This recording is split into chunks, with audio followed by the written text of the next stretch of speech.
Ana, você pode. Oi, Sil. Ora para nós começar, Posso. por favor, Sil. Amém. Senhor, nosso Deus, nosso Pai, estamos aqui, Senhor, nessa início de noite, Senhor. Senhor querido, para te agradecer, Senhor, pelo dia que o Senhor concedeu a nós, ó Pai. Sabemos que cada um teve seus afazeres, ó Pai, mas te agradecemos porque sabemos que o Senhor esteve conosco em todo o tempo, Pai. Senhor, agora eu te peço, Pai amado, nesse momento que a gente vai estar aqui no devocional, Senhor, que o Senhor enche os nossos corações, Senhor, daquilo, Senhor, que o Senhor colocou no coração da Valéria, Senhor. Que ela seja um instrumento usado nas tuas mãos, Senhor amado. Senhor amado, que o Senhor, Pai, cada dia mais a capacite, Pai querido, a buscar aquilo que o Senhor tem para a vida dela, para o coração dela, Pai amado. Senhor, eu te peço, te agradeço por todos que estão aqui, pelas que estão entrando, Senhor, e o meu pedido é que o Senhor desperte, Senhor amado, as nossas vidas cada dia mais, Senhor, para podermos tirar esse tempo para ouvir a tua palavra, Senhor. Abençoa as nossas vidas, abençoa os nossos lares, ó Pai amado, e guarda, Senhor amado, o nosso coração, Senhor. Eu quero te pedir, Senhor, que o Senhor traga mulheres, ó Pai, mais e mais mulheres, Senhor, para poder ter a necessidade de ouvir a tua palavra, aprender do Senhor, ó Pai amado, tirarmos esse tempo para nós como mulheres, ó Pai, o quão importante é, Senhor, para que a gente possa aprender mais e mais, Senhor, e testemunharmos, ó Pai, umas com as outras, ó Pai, tudo aquilo que o Senhor tem feito, Senhor.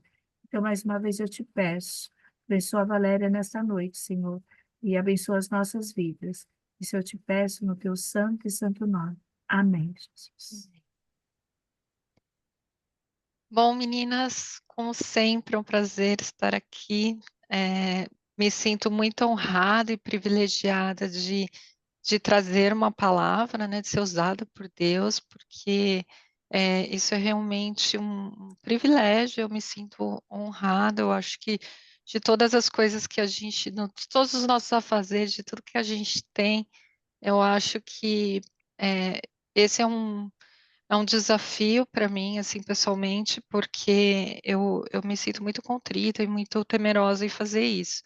Então, eu passo realmente, quando a pastora me pede, eu fico, assim, semanas pedindo, Deus, me ajude com uma palavra que realmente alimente o coração de todas essas mulheres, né? E a gente sabe que a palavra não volta vazia, né? Então, o que eu tenho para falar hoje com vocês, que nosso Pai colocou no meu coração, está no livro de Atos, no capítulo 9, versículos de 32 a 35, porque a gente tem pouco tempo, eu vou ler rapidinho aqui. Fala da cura de Enéas. Passando Pedro por toda parte, desceu também aos santos que habitavam em Lida. Encontrou ali certo homem, chamado Enéas, que havia 8 anos jazia de cama, pois era paralítico. Disse-lhe Pedro: Enéas, Jesus Cristo te cura. Levanta-te e arruma o teu leito. Ele imediatamente se levantou. Viram-no todos os habitantes de Lida e Sarona, os quais se converteram ao Senhor. É um trecho curtinho, né? Mas ele tem importantes lições que eu consegui. Você pode É, repetir para mim o capítulo que você tá? Que eu dei é o uma. capítulo 9, dos versículos de 32 a 35 de Atos, tá? Então, o tema que eu queria trazer hoje, com quatro pequenas e importantes lições, é sobre a mudança de mentalidade. É, Muitas vezes é exatamente isso que a gente precisa fazer, sair de onde estamos e ir para um lugar onde a gente quer. Parece simples, parece fácil, mas às vezes nós mesmos nos sabotamos, né? Então, o contexto aqui é que Pedro encontrou Enéas. Eu gosto da palavra encontrou. Eu li várias versões e é interessante como as traduções mudam. E muda de um jeito que aí a gente vai discutir um pouquinho aqui rapidinho. Mas é, ele encontrou Enéas e provavelmente Enéas já era crente, porque fala aqui que Pedro ia por toda parte e desceu também aos santos que habitavam em Lida, né? Os santos, aos crentes, né? Então, provavelmente Enéas já era crente, mas talvez não verdadeiramente convertido, não sei, não tem muito detalhe aqui no texto, né? Eu fico imaginando quantas orações já tinham sido feitas ali por aquele paralítico, quantas expectativas frustradas, achando que aquele ponto, depois de tanto tempo, ele não ia mais ser curado, né? Tantas pessoas orando ali e nunca, nesses 8 anos, nada tinha acontecido. Então, a primeira lição aqui é que o tempo não determina o resultado. Então, Enéas estava lá 8 anos naquela cama. Muitas vezes a gente condiciona tudo o que acontece na nossa vida ao tempo, né? É verdade, assim, tudo que, eu tô não sei quanto tempo tentando me dar bem no meu trabalho, tô não sei quanto tempo tentando uma solução para isso, eu estou X anos orando por uma cura X. A gente condiciona muito ao tempo, né? Então, eu ouço muita gente a reclamar de alguma coisa sempre relacionada ao tempo. Eu faço muito isso. Ah, e com certeza eu penso assim, se até agora não deu certo, não vai dar mais. Já era, se tinha que dar certo, já tinha dado, né? A gente meio que coloca assim. É, quem determina o resultado não é o tempo, é Deus, é a vontade de Deus. Aí você pergunta assim, é, tá, então Deus não quer me dar isso? Aí você está me dizendo que se não aconteceu até agora é porque Deus não quer me dar isso? Será que Ele não quer? Ou será que Ele quer que primeiro você creia que Ele é capaz de mudar isso em você? A gente tem que aprender a pedir confirmações. Porque se não for da vontade dele, é porque ainda assim é o melhor para nós. Ele sempre quer o melhor para nós. Mas por que a gente ainda perde tempo, né? Fica ali esperando por 8 anos, por 10 anos, por 20 anos? Porque a gente não pede a confirmação, né? E como conseguir essa confirmação com Deus, né? Eu acho que é daquilo que a gente sempre fala nos nossos devocionais, né? É com a comunhão que a gente constrói com o Espírito Santo. É, toda, em todos os temas, eu acho engraçado isso, porque todos os temas que a gente conversa, no final, o que que a gente precisa? A gente precisa orar, a gente precisa ter comunhão, a gente precisa se aquietar e escutar a vontade de Deus. Então, quando a gente fica muito determinado e falando muito, é o tempo, tô tanto tempo nisso, eu tô tanto tempo agoniada com isso não acontece, não é o tempo que vai te determinar. Até para o sucesso, às vezes aquela coisa que acontece muito rápido, ela não dura, né? Então, o tempo, ele realmente não é importante no, no que Deus quer para a gente, né? E às vezes a gente fala, é no tempo de Deus, né? Eu acho isso interessante. E eu sempre refleti nisso, será que é no tempo de Deus? Ou Deus está ali pronto, ó, tá aqui para você, mas como que você vai pegar isso aqui? Será que você está pronta, né? Então, primeiro, a gente precisa se preparar espiritualmente para o que a gente pede, né? Eu sempre falo, cuidado com o que pede, porque de repente não é a hora certa de você conseguir, né?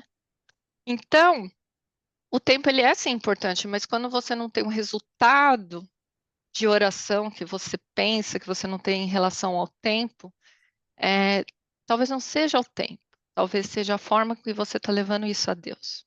Peça uma confirmação, peça uma resposta. Então, assim, quando eu falo de mudança de mente, é você ter a certeza de que quem muda o cenário que você está não é o tempo, é Deus. Quando você muda esse viés, você entende que Deus é poderoso para mudar qualquer situação, em qualquer tempo, a qualquer momento. Então, a gente está vendo muito esse mês o tema sobre milagres, né? E muitos dos milagres a gente vê que a Bíblia fala do tempo, né? Tá assim há 8 anos, tá assim há 35 anos, tá, né, esperando por um milagre, por uma cura, né? E a espera está sempre relacionada ao tempo, mas não é ele quem determina.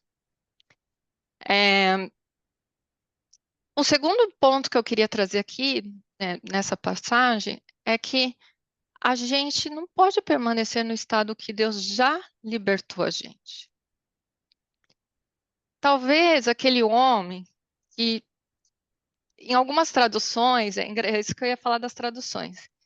na linguagem de hoje, fala assim: Jesus já te curou. Pedro fala: Jesus já te curou. E aí eu li: Jesus te cura e Jesus vai te curar. Então, tem tradução no passado, no presente e no futuro. Eu achei engraçado isso. Porque eu nunca vi isso tão. Eu fiquei pensando, qual que tá certa, né? Qual tradução será que tá certa? Talvez não importe muito no contexto, porque se você pensar que Pedro estava ali falando para um crente, ele pode ter falado no passado, no presente e no futuro. Eu gosto de pensar que ele fala do passado, porque assim, Jesus já te curou. Você não pegou a cura. Você já está curado. Porque ele fala, levanta. Ele manda. Quando ele fala levanta, para a gente levantar é fácil. Fala isso para um paralítico, né? Levanta, né? Ele fala, levanta e arruma o teu leito. Então, a minha reflexão aqui é assim: levanta, significa assim, Jesus já te curou. O Jesus te cura. Jesus te cura agora. Levanta. Ou Jesus vai te curar por muitas coisas no seu futuro ainda, de muitas provações que vão vir. Levanta. Levanta é um ato, né? É uma ação. Então, o texto não fala exatamente se, né, se dessa cura, se ele realmente já está. Não consigo entender bem nessa colocação. Mas o que eu pego de lição aqui é que muitas vezes a gente fica se arrastando numa situação, prolongando um, uma coisa que está acontecendo ou sofrendo com umas circunstâncias que Jesus já nos libertou daquilo. Só que a gente continua ali reclamando, remoendo, ou quem quer que seja, assim, a gente fica preso naquela coisa amargurada, tá sempre todos os dias falando da mesma coisa com alguém, uma amiga, sei lá. Vocês acham mesmo que isso é o que Jesus quer pra gente? Assim, que a gente fique remoendo todos os dias sobre alguma coisa? É, Então, assim, eu penso que a gente, ou alguma situação que ainda nos deixa deitada numa cama, remoendo e presa ali, uma ferida do passado, alguma coisa, Deus já libertou a gente, né? Ele já libertou, ele já te curou. Então, não fica presa naquela cama, sai da cama. E o que Pedro fez foi tipo, pensando no contexto de Jesus já te curou, tipo, acorda, levanta, sacode a poeira, levanta essa cama, daí anda, né? Sai. Muda a sua vida, olha para as oportunidades, pare de duvidar. Então, assim, que eu trago nesse segundo ponto aqui, que a gente precisa começar a ver a cena de outra forma, com outra perspectiva, tentar ver essa situação com outros olhos. Porque muitas vezes, quando a gente muda a expectativa, a gente muda a atitude. E, e às vezes, eu não sei se vocês já ouviram, mas assim, se você continuar fazendo as mesmas coisas, você vai continuar tendo os mesmos resultados. Então, quando você muda a sua atitude, se você mudar a sua ação, você vai começar a ter resultados diferentes. E talvez você saia dessa cama. E sai, gente, sai da cama. Você vai ter. ahn, Você começa a ver diferente, você começa a ver que você perdeu muito tempo remoendo por qualquer coisa, se machucando, ou não pedindo a confirmação que Deus está ali pronto para te dar.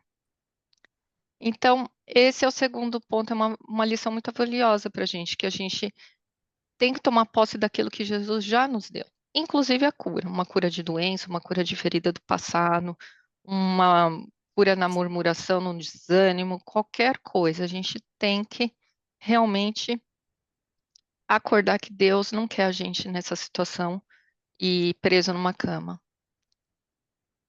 O terceiro ponto é o que eu já falei um pouquinho, para novos resultados, novos comportamentos. Então, nesse mesmo texto, tem uma parte muito importante que às vezes a gente não dá muito conta disso. O hábito da doença daquele homem, naquela cama por 8 anos, é, ele, em nenhum momento a gente vê a Bíblia falando que ele pede pela cura, né?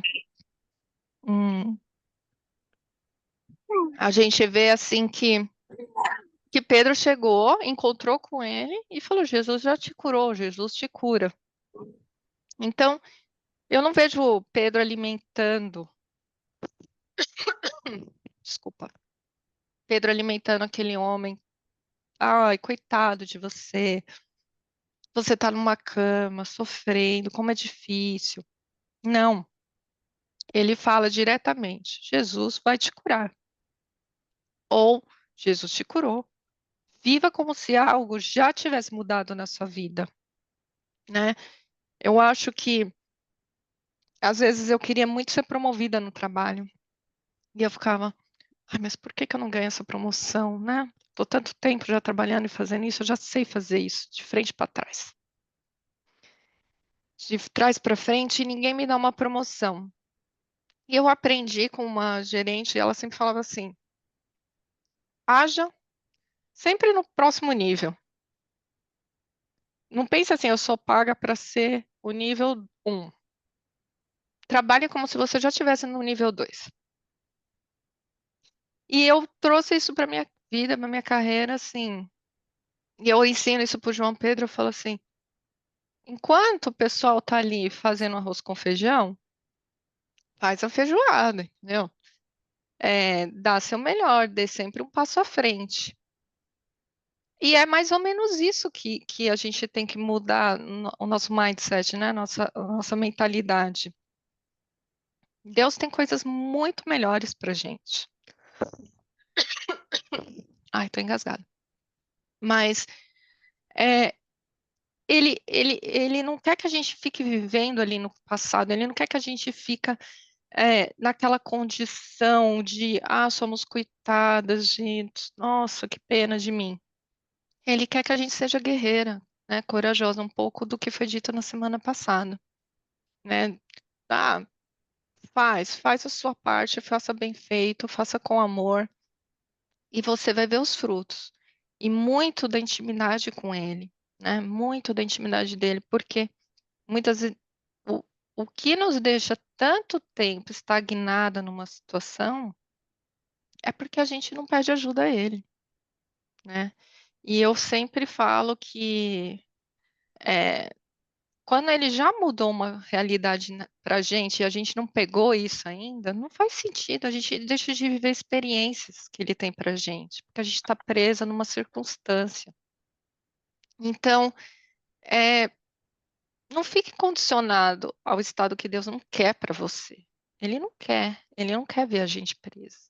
Ele quer uma vida em abundância. Então, peça para ele e ele vai te revestir de autoridade para esse novo da sua vida, né? E o último ponto aqui é que o final, né, no último versículo fala assim: viram-no todos os habitantes de Lida e Sarona, os quais se converteram ao Senhor. Então, assim, a sua transformação transforma vidas. A parte final é importante, ela é curta e ela é importante, porque fala que os habitantes daquelas cidades viram e que teve uma conversão. Uma não, né? Tiveram conversões. O que que é essa conversão? É uma mudança de rota, uma transformação, uma mudança do padrão, né? Aquelas pessoas viviam no padrão e elas passaram a ter uma mudança. A mudança de uma vida verdadeiramente de cristãos, né? Eu acho que quando falavam que eles eram santos, eles já eram crentes, mas aquilo, grande parte daquela cidade viu aquilo e passou realmente a crer. É, eu acho interessante que as pessoas, nós como pessoas, e a gente vê muito nas crianças, elas copiam seus atos. Copia o que você fala, copia o que você fala. Mas depois de um tempo, elas param de copiar o que você fala e copiam o que você faz. Então, às vezes, a sua palavra, ela tem uma força muito grande, a gente precisa ser atento ao que a gente fala. Ela pode ferir, ela pode curar, mas os nossos atos são realmente valiosos. Então, quando aquele homem recebeu aquela palavra de Pedro, ele podia ele podia ter hesitado em não ter levantado daquela cama. Ele podia ter ficado ali continuando reclamando ou qualquer coisa assim. Ele imediatamente se sentiu curado, ele levantou e arrumou sua cama. E o que é a cama, né? A cama é aquela dor dele, né? Acho que a cama representa a vida que ele levava, a dor que ele sentia, né? E, e ele fala, né? Arruma a sua cama, arruma a sua vida, vai embora, né? É,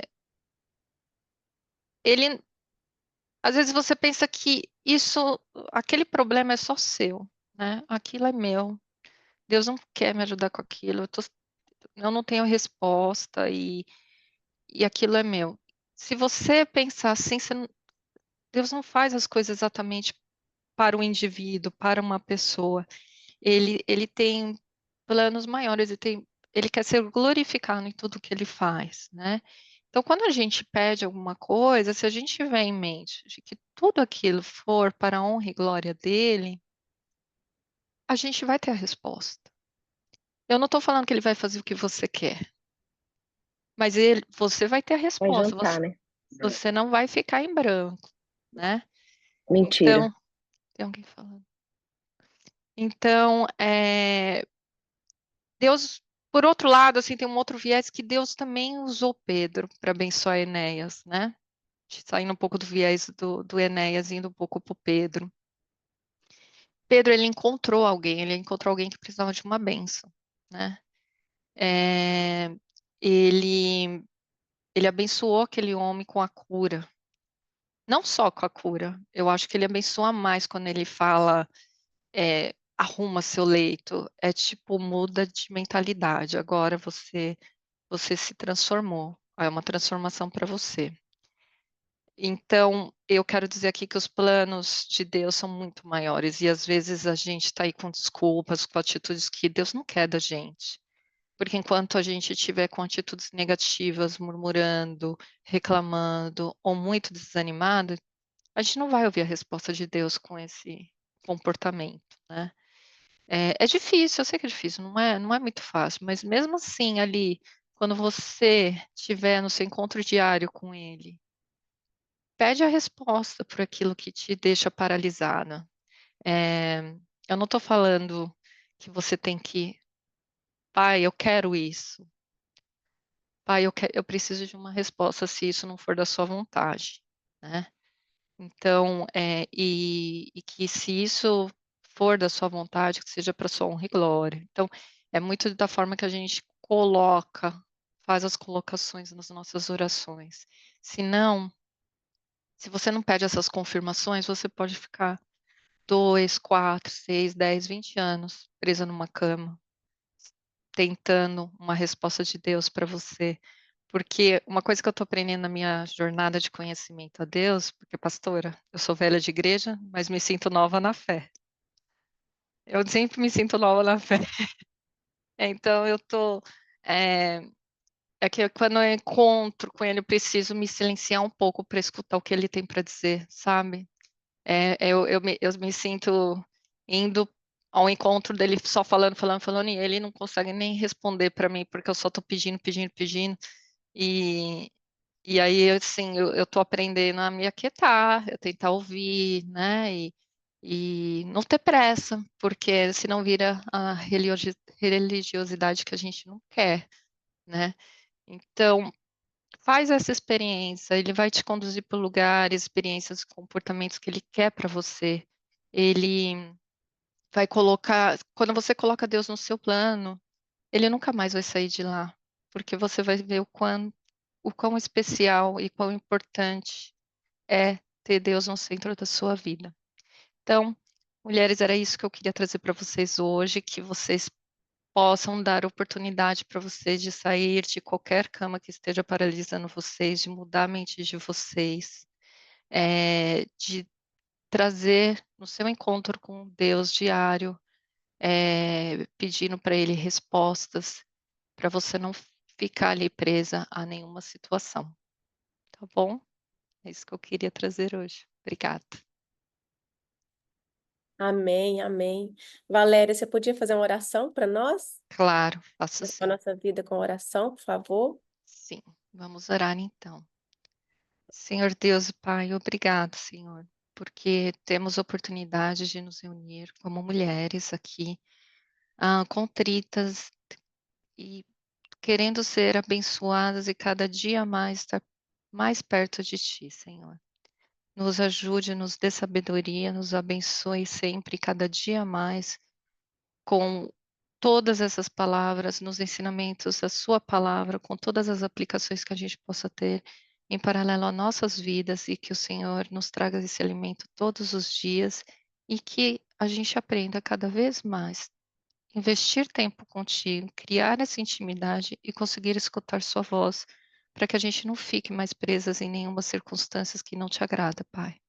Eu te peço, Pai, por cada mulher nesse call, que o Senhor esteja abençoando a vida de cada uma delas, que o Senhor possa ter falado ao coração delas em qualquer hábito da vida delas, em qualquer coisa que elas estejam passando, que o Senhor traga, Pai, traga paz, que o Senhor traga resposta, que o Senhor traga calma, tranquilidade para qualquer decisão que tenha que ser tomada, decisão de quero continuar com esse projeto, quero continuar com esse pedido, quero continuar insistindo nisso, ou não, Pai. Isso, se o Senhor não é da sua vontade, eu sei que isso é o melhor para mim.